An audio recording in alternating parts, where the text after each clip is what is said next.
Dance to the music on the Soul of Alas, Tuesdays at 5 p.m. on the Voice of Nassau Community College, 90.3 WHPC. Opa!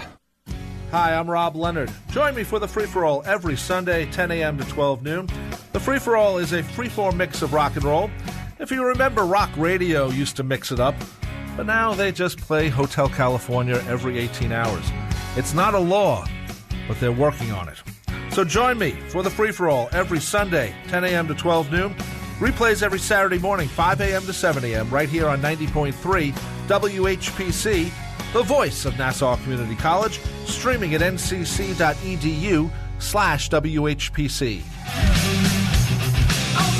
There's Rob slashing and thrashing. Listen to the show. You're back. Motor Mouth Radio, Ray Guarino. We're going to go back to the phones, go back to the fun, and say, hi, you're on with the Motor Mouths. Hey, Ray, it's Tony. Tony Giroux from OPG. Listen, we got your music queued, man. You know, I don't know if you were listening, but... Perfect, Does that make you feel better? Okay.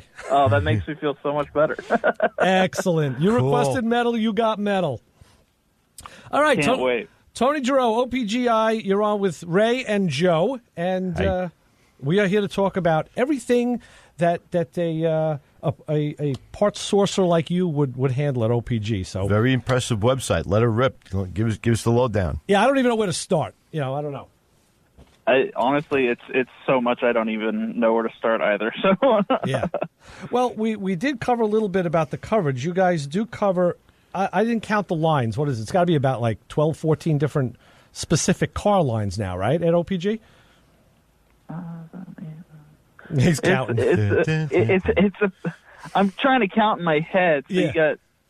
you got about 17 different lines applying to specific cars. Yeah. So I'm not even talking about the subsystems like GTO's Le Mans Tempest. I consider that one, or you can even say A body is one, yeah. But no, you guys have branched out, and we learned this from playing in traffic on Thursday night with Lou Santiago, that you guys now have branched out into the tough stuff like 60s Cadillacs and G bodies and Corvairs. Yeah, so we're doing 54 to 76 Cadillacs now.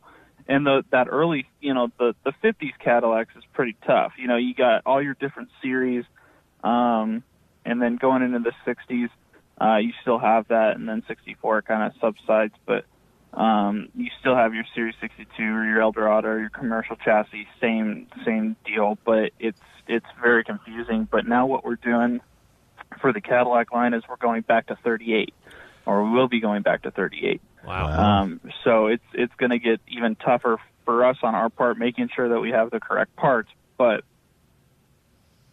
I feel we can do it, and it's a market that we can get into and have success with, and that's the whole point. That's excellent. You guys, there's been a lot that's come up with this. I was actually looking through the website yesterday for one of my friend's son's parts for a Monte Carlo, and I found something interesting. Just for the heck of it, he may need a gas tank sending unit for a 71 Monte Carlo. So found a sending unit, found a tank, and then I said, hey, you know what? Let me go over and look at the Pontiac side, because I was thinking about maybe changing my sending unit for certain reasons. And when I went to Pontiac, I start looking at the subsystems. I see, okay, fuel and carburation and I saw a link for fuel injection, and I'm like, what? There's no fuel injection in 65. I clicked it, and sure enough, all this Edelbrock fuel injection stuff came up. Wow. Yep. Wow. What made you think about doing that? That is a real stretch for a place that was known for, OEM-type parts. Exactly. So in the past, we've been mainly known for our original reproduction parts, as close to original as you can get. Basically, if you want to restore your Pontiac or your Chevelle, your GTO to original specification, that's what we've been known for. Then we've had and we have carried high performance products, but we've never really marketed it or spoke highly of it, and So what we've decided to do now is we've decided to make that push in the high-performance market and basically offer high-performance products to anybody if you're doing a restoration or you're doing a resto mod. And a lot of this kind of started with our new 70 Chevelle SS, nicknamed the Executive, that we brought to SEMA last year.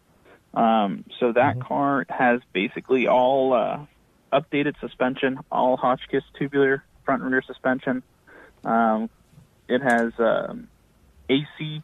It has a GM Crate 502 with fast fuel injection. I mean, you name it, it's got it. That's the way we like to build them. And that's where the market's going now. Right. So we're talking more resto mod type of stuff than straight up conquest type restorations.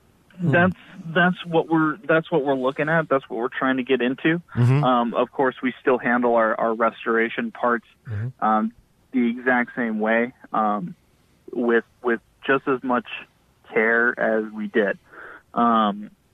We want to make sure that we have everything available, but we can see that the market is going towards more of these resto mods, and we want to facilitate that. Yeah, that's fantastic because that, like you said, that is the way people build the cars. I know myself, that's what I tend to go towards. Although I do have friends who are strict OEM, original correct, which is fine. So the market is, but the way you guys have branched out is fantastic, and we have so much we want to cover. You guys, big Pontiacs and Cadillacs. That's something that people always never really embraced because I guess they're hard cars. They're very hard cars to supply. I mean, a lot of the mechanical stuff, the engine, transmission stuff, is the same as the other lines, but not when you get to the body stuff. And certainly, exactly. The body stuff is where a lot of people look at a car. When you look at buying a car and you think about a car that you want to purchase or you want to restore, you look at the main thing that I always tend to tell people is if you look at a car and you look at it and say, I want to restore that car, well, the first thing you should probably do is you should look and see what parts are available.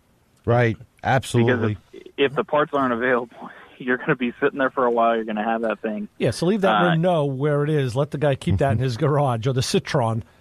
Yes.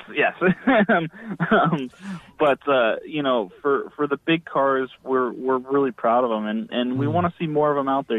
I'll be honest with you. You see a ton of Chevelles, and I'm really happy about that.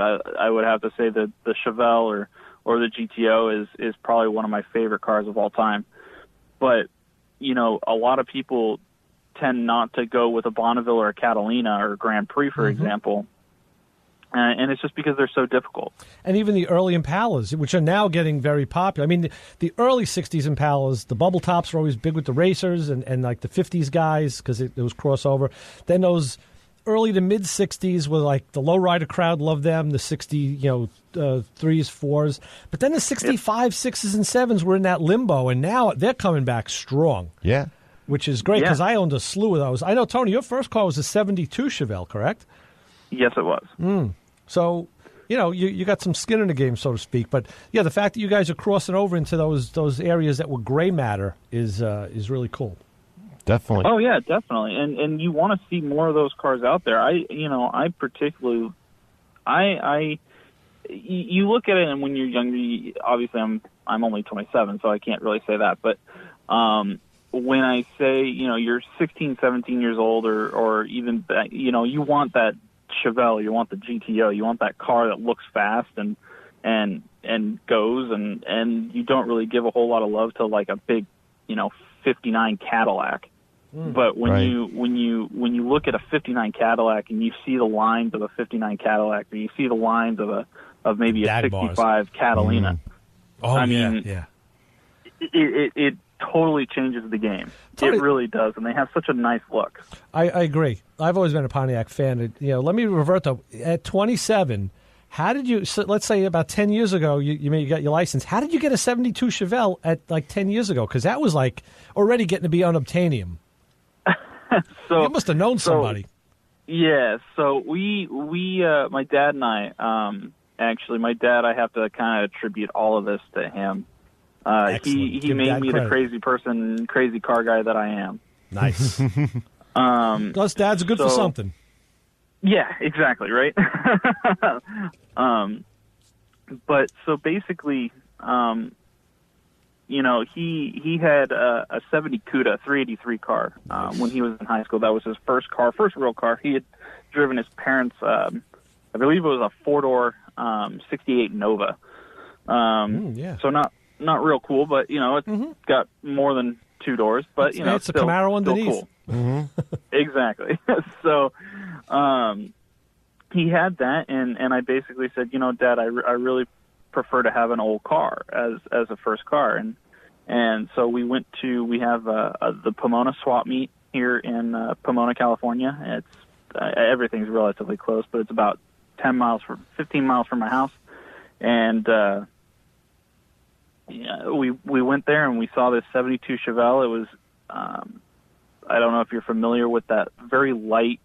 It's like seafoam green. Yep. It's like a very light green. Oh, don't I ever? With it's a very 70s color.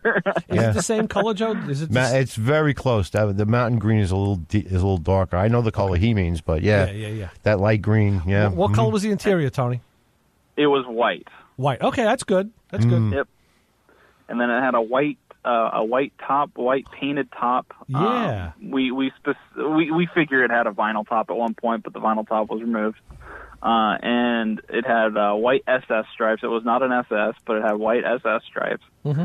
And a little 350 with a 2-barrel. And the first thing we did, it had drum brakes all around. First thing we did was we went down to OPG. We got a front disc conversion kit.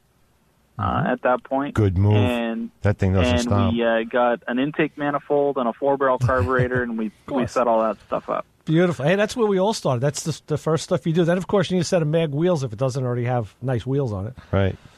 Yeah, when we first got it, it actually had a set of American Racing torque thrusts. Oh, cool. Not a bad place to start.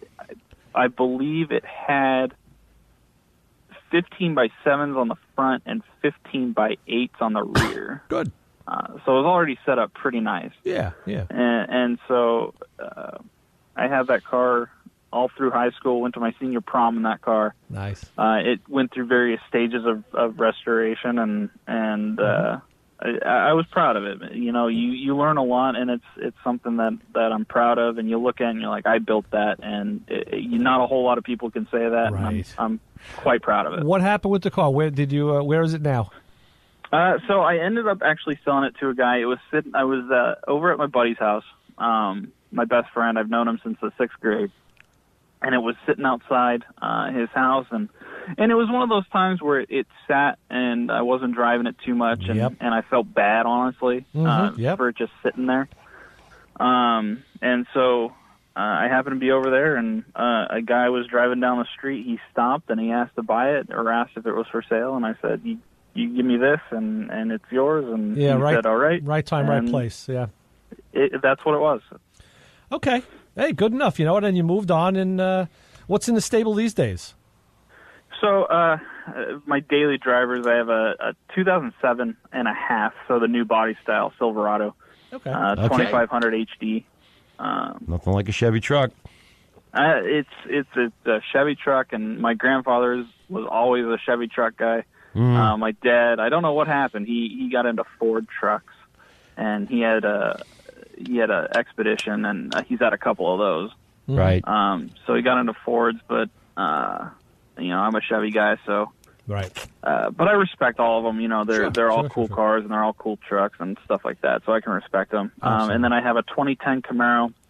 Nice. SS as another daily driver, and then the big one that you're probably waiting for is my 69 SS Chevelle L78 car. There we go. Beautiful. Touching.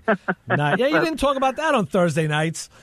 That one, I honestly, it's so busy. I've been so busy lately that it's kind of sitting. That's okay. Apart, it's still so yours. Bad. Listen, we all understand about it kind of sitting. We all have the same stories and the same constraints, so you're among friends where that goes. So, Tony, you know what? I want to take another quick break, and we're going to come back. I want to talk more about OPGI and some of the specialty things you guys are doing.